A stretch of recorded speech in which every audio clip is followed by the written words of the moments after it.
Shema Yasser Allah Yahweh Allah Yanawa Yahweh Achad Shema Yasser Allah Yahweh Allah Yanawa Yahweh Achad Shema Yasser Allah Yahweh Allah Yanawa Yahweh Achad. All right, Shalom Akim. It's the high spirit way in Judah. Let's jump at Mississippi Camp. Giving all honor and glory to the Heavenly Father, Yahweh, by some Yahweh, by some God Kadash. I also want to give double honor to our apostles, great millstone, and well, and peace and blessing to House David the elect. I know it's pretty windy out here. I'm not sure how my voice is going to pick up on this recording. I'm just going to shoot for it. I had a couple things in my spirit this morning, and one of the things I want to get into was the concept of amalgamation, right? Now, when you look up the word amalgamation, it basically goes into a mixture, all right? Because to amalgamate basically means to mix, and this is very important. When I first came into the knowledge, around that time, one of the first words that I've learned was the word amalgamation, all right?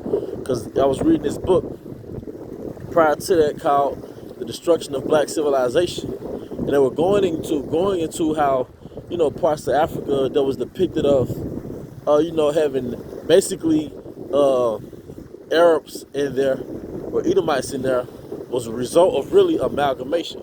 But it's very important to understand that when it comes to history, timeline, okay, and context.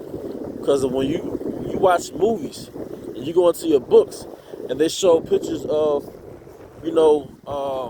Egyptians as Middle Easterns, one thing that you lack is context and timeline, context and amalgamation. Same thing with our homeland, Jerusalem, all right?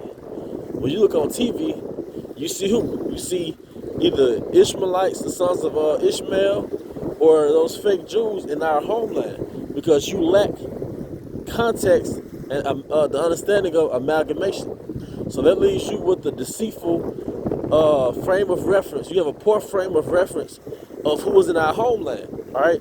Because the Arabs then go into the Middle East, whether it's Northeast Africa, all right? Libya, Egypt, all right? Palestine. They didn't penetrate their land to the rise of Islam, which started around roughly 700 AD, all right? Some around that time. However, when you read about Northeast Africa, Egypt, the sons of Ham, we been in Egypt, all right? Palestine, we been in Palestine, all right? That was well over 2,000 years ago, 3,000 years ago. So what I'm saying, there was a different nation of people inhabiting those lands. Man, that's beautiful. There was a different nation of people inhabiting those lands based on the time that they were in, the time that it was talking about. For an example, like I said, when you read about King David, King Solomon, or the Israelites being in our homeland, that was 2,000 years ago, 3,000 years ago, 1,000 BC. There was a reign of King Solomon, King David, right? King David dynasty, so to speak, right? But once you watch TV, or you hear about you watch CNN, Fox News, and you hear about the Jews in Israel, you see a whole other group of people there. But those people really were just planted in that land officially in 1948. 1948, all right? That was officially their land, all right? And even before that, you had the Khazar Empire, all right? Because they didn't want to align themselves with the Muslims or the Christians, okay? It's been a while since I went into that history, all right? But the point is, all right, who you see inhabiting that land was not who you were reading about inhabiting that land when you read the scriptures, all right? Because it's very important to even acknowledge that there were no fucking Arabs in Egypt when we were in Egypt, because our forefather Joseph was mistaken for Egyptian. Apostle Paul was mistaken for an Egyptian. So it'll behoove you to know that even those Egyptians, the sons of Ham, were who you would call Sudanese, Watusis, and the Zulus of this day. They were inhabiting Egypt. The same way with America, man. All right? When you say the word American, all right, you have to understand they had a different connotation than it did, I say, 500 years ago, or the New World. Because 500 years ago, 600 years ago, going back, the main people who were inhabiting this land were Gad. All right? People who were inhabiting this land were Issachar. All right? When you say the word American, you might think of an Edomite today. You might even think about your ass today, man. All right? So you have to understand time, context, the concept of amalgamation, which means to mix. All right? Different people inhabited the same land at different times. All right? It's like a neighborhood. It's like a house. You might have a house that was inhabited by Edomites, all right? And they might have been there 10 years. They had pictures of their so-called white family, Caucasian families on the wall, all right? You had, they might have had a golden retriever, that family dog, that Labrador, that golden retriever, all right? You might have had dad's tool shed, You might have had little Caitlin, their daughter, and her little roller skates. Then they put a for sale sign and they move out their neighborhood. Now, so-called black people move in. So now, instead of that family dog being a golden retriever, you got a Rottweiler, maybe has a pit bulls, all right? You got a little Trevante, got his little PlayStation, okay? Same house, different inhabitants, all right?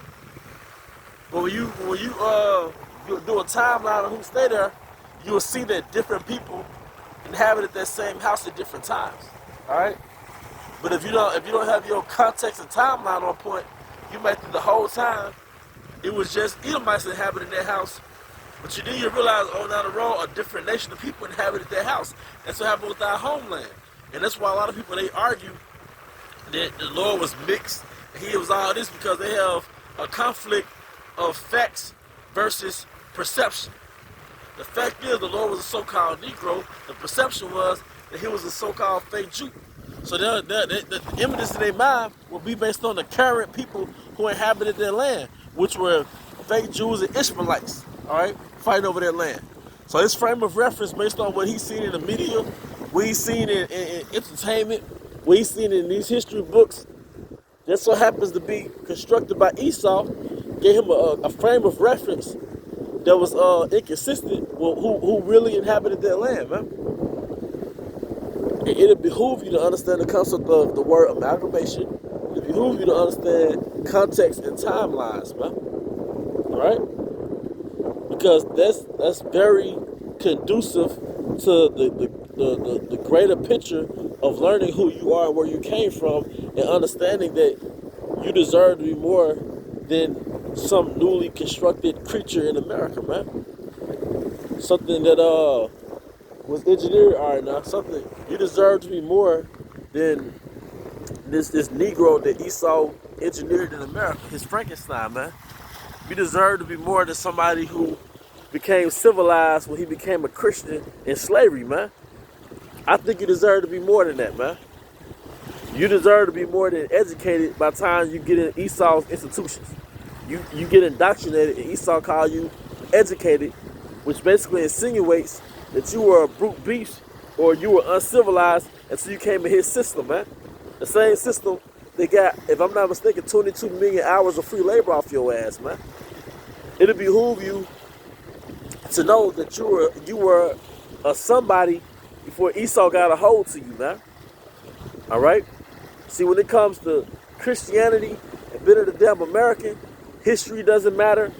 Where you came from doesn't matter. Who you are doesn't matter. As long as you accept some pagan god called Cesare Borgia, Crispus Serapis, so-called Jesus Christ, man. All right, but with that, I hope you brothers and sisters were edified. Once again, I want to give all honor and glory to Yahweh, Ba'ashem, Yahushua, Ba'ashem, Required Kodash. I also want to give double honor to our apostles, the great millstone, Ruel, and peace and blessing to the house of David, the elect. Until the next time, Abba, and Shalom.